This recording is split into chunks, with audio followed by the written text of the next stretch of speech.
देखिए ये योगी मॉडल कहिए, इसको क्या बोला जाए, तुगलक की फरमान। अपने पसंद से कानून को अपने हाथ में लेके जिसको चाहे जिस तरह सजा देता है। कभी बुलडोजर चला दिया जाता है गरीबों पे, घर पे। अरे कितने ऐसे गुनहगार हैं जिनका छत्र छाया मोदी का है, मोदी और योगी का है। यहाँ की प्रशासन भी, यहाँ की सरकार भी उसी प्रकार की रणनीति को अपनाए। उत्तर प्रदेश के मुख्यमंत्री योगी आदित्यनाथ ने जो माफिया को मिट्टी में मिलाने का प्रण लिया था, उसे गुरुवार को उत्तर प्रदेश एसटीएफ ने करके दिखाया है। दरअसल माफिया अतीक अहमद का बेटा और उमेश पाल की हत्या का मुख्य आरोपी असद अहमद और उसके मुख्य शूटर गुलाम को एसटीएफ ने एनकाउंटर कर मार गिराया है, जिसके बाद एसटीएफ के इस एक्शन को देश दुनिया में खूब सराहा भी जा रहा है। योगी एनकाउंटर मॉडल की भी यहाँ पर खूब तारीफ की जा रही है। तो आज हम झारखंड के कुछ लोगों से बात करेंगे, तो चलिए बात करते हैं। यूपी में जो एनकाउंटर हुआ है उसको आप लोग किस रूप में ले रहे हैं, आम जनता किस रूप में ले रही है? गलत करेगा तो गलत ना पाएगा, और अगर गलत नहीं करता तो फिर जनता उसको बोलता कहाँ है, गलत किया तब ना उसका ऐसा हुआ, गलत नहीं करता तो नहीं होता। एनकाउंटर सही है, एकदम सही है। अगर जो अपराधी रहेगा पुलिस के साथ मुठभेड़ करेगा, प्रशासन को कदर नहीं करेगा तो उसको प्रशासन क्या करेगा, सही ना करेगा। तब ठीक है, ऐसा होना चाहिए। ठीक होना चाहिए। हाँ, योगी एनकाउंटर मॉडल को आम जनता कैसे देख रही है, आप कैसे देख रहे हैं इसको? एक भारत की आम नागरिक होने के नाते जो संविधान है भारत का, जो कानून है, जो न्यायालय है, इसीलिए इसका स्थापना किया गया कि जो भी गुनाह या जो मुजरिम है उसको कानून के दायरे में सज़ा दिया जाए। लेकिन ये योगी मॉडल कहिए, इसको क्या बोला जाए, तुगलक की फरमान।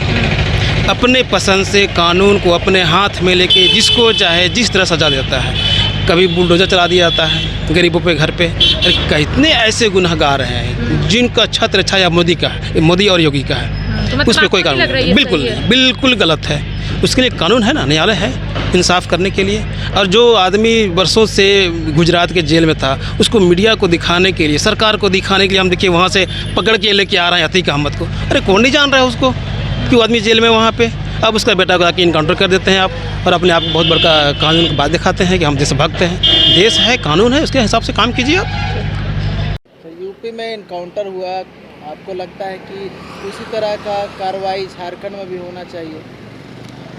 देखिए, सबसे पहले हम यूपी में जो इनकाउंटर हुआ है उसको तहे दिल से हम वहाँ के पुलिस प्रशासन को धन्यवाद देना चाहेंगे, क्योंकि कोई भी कोना हो, देश का कोई भी कोना हो, लोग भयमुक्त रहें और प्रशासन का भय रहे, प्रशासन का भय नहीं, प्रशासन का शासन रहे, लोगों में एक भयमुक्त जीवन रहे, ऐसी कामना हर कोई करता है।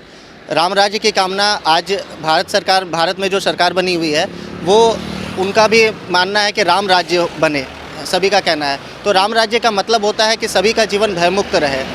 तो मैं जितने भी जो भी अच्छे शब्दों में उनकी बातों, मतलब उन यूपी वालों का, पुलिस प्रशासन का धन्यवाद ज्ञापन करना चाहूँगा। और आपने जो सवाल पूछा कि ऐसा माहौल क्या झारखंड में होना चाहिए, तो मैं आपको बताना चाहूँगा कि हम यहाँ के प्रशासन और सरकार से भी विनती करते हैं कि इसी प्रकार का, जिस प्रकार का वहाँ के लोग प्रशासन वहाँ के अपराधियों के मन में भय बना के रखी है, वहाँ पे अपराध करने से पहले आदमी 10 बार सोचते हैं, उसी प्रकार की रणनीति को अपनाएं। यहाँ की प्रशासन भी, यहाँ की सरकार भी उसी प्रकार की रणनीति को अपनाएं, ताकि यहाँ पे भी भयमुक्त जीवन, लोग आम जन जो है भयमुक्त जीवन जीने के लिए आराम से स्वच्छंद जी सके।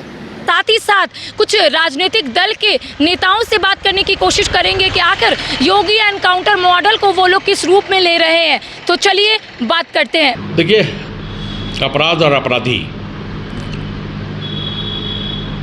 पर कार्रवाई करना, शिकंजा कसना, ये अच्छी बात है। लेकिन अगर सरकार अपराधी हो जाए, अगर रिवेंज की भावना से अगर इनकाउंटर होने लगे, तो हमें लगता है कि यह शासन के लिए भी और प्रशासन के लिए भी ये उचित नहीं है। जिस प्रकार योगी जी का बयान लगातार एक रिवेंज की भावना के तहत आते रहा है, तो हमें यह लगता है कि सरकार को अपराधी पर और अपराध पर शिकंजा कसना चाहिए। और यह बिल्कुल सही है, लेकिन अपराधियों की तरह नहीं कि किसी को भी शूट आउट कर दिया जाए।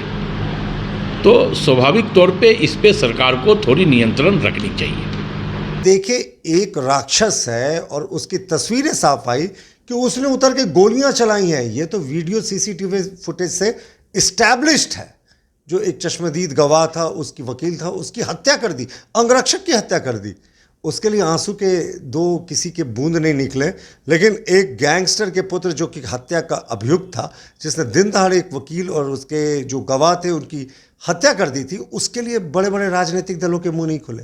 ये दो तरफा कार्रवाई नहीं चलेगी। और उत्तर प्रदेश में तो योगी जी का पहले दिन से प्रण है कि हम किसी भी सूरत में कानून का राज स्थापित करेंगे, गैंगस्टर और बंदूक की नोक पर ये सरकारें हम चलने नहीं देंगे। आप जिस तरीके से देखिए, इन्होंने कहा कि ऐसा क्यों होता है कि इनकाउंटर में सिर्फ एक विशेष वर्ग को टारगेट किया जाता। मैं आपको उदाहरण के साथ बताता हूँ। विकास दुबे 25 जुलाई 2020 को टिंकू कपला, गैंगस्टर हमजा का 18 अक्टूबर 2021, ये सारे इनकाउंटर्स के मैं आपको बता रहा हूँ। एक कांस्टेबल को मारने वाले मोती सिंह का 21 अप्रैल 2021 को इनकाउंटर। जौनपुर पुलिस के साथ मुठभेड़ में गैंगस्टर विनोद कुमार सिंह 30 सितंबर 2022 को मारा गया। मनीष सिंह उर्फ मोनू 21 मार्च 2022 को एसटीएफ के साथ मुठभेड़ में मारा गया। इससे पता चलता है कि अपराधियों को उसके धर्म के आधार पर नहीं, उनके कर्म के आधार पर सजा होती है। लेकिन ये शायद आरोप लगाने वाले भूल जाते हैं, सिर्फ मुस्लिम वोट के ध्रुवीकरण और वोट की राजनीति के चलते वो गैंगस्टर्स को धर्म और जाति की निगाह से देखते हैं, जो कि बहुत ही दुखद है। ये एनकाउंटर मॉडल को आप लोग किस रूप में ले रहे हैं? देखिए, अपराधियों पर कड़ी से कड़ी कार्रवाई हो, मुझे लगता है सभी लोग इसके पक्षधर हैं। और जो अपराधी होता है उसका ना कोई धर्म होता है, ना कोई जात होता है। ये तय है कि इस तरह की घटनाएं सामने आएंगी तो अपराध को नियंत्रण में करना आसान होगा। अब कानून की नज़र में क्या है वो कानूनविद जाने, लेकिन इस तरह की बातें अगर सामने आती हैं, जो बहुत खूंखार किस्म के अपराधी हैं, जो समाज के लिए चुनौती हैं, वैसे लोगों के साथ इस तरह की कार्रवाई को आप अपराध नियंत्रण से जोड़ के देख सकते हैं। एनकाउंटर सही है? देखिए, इनकाउंटर किस परिस्थिति में हुआ, इनकाउंटर फेक है या क्या है, उस पर मैं नहीं जाता। अगर वो फेक इनकाउंटर है तो कानून किसी को अपने हाथ में लेने का कोई अधिकार नहीं है। लेकिन इनकाउंटर सही है तो इस तरह की घटनाएं अगर सामने आती हैं तो अपराध में नियंत्रण करना आसान हो जाता है। अपराधियों के लिए जो खूंखार अपराधी हैं, जो लॉ एंड ऑर्डर के लिए चुनौती बने हुए हैं, उनके साथ अगर इस तरह की घटनाएं होती है तो उनका कुकृत्य का फल है। वो जैसा करेंगे वैसा भरेंगे। कितने लोगों की जान उन्होंने ली, आज खुद उनकी जान चली गई। तो अब इस पर मैं नहीं जाऊंगा कि इनकाउंटर फेक है या सही है।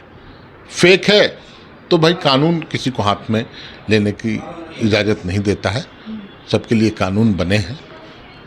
लेकिन जो भी है, इस तरह की घटना से समाज में अपराध को नियंत्रण करने में सहयोग मिलती है।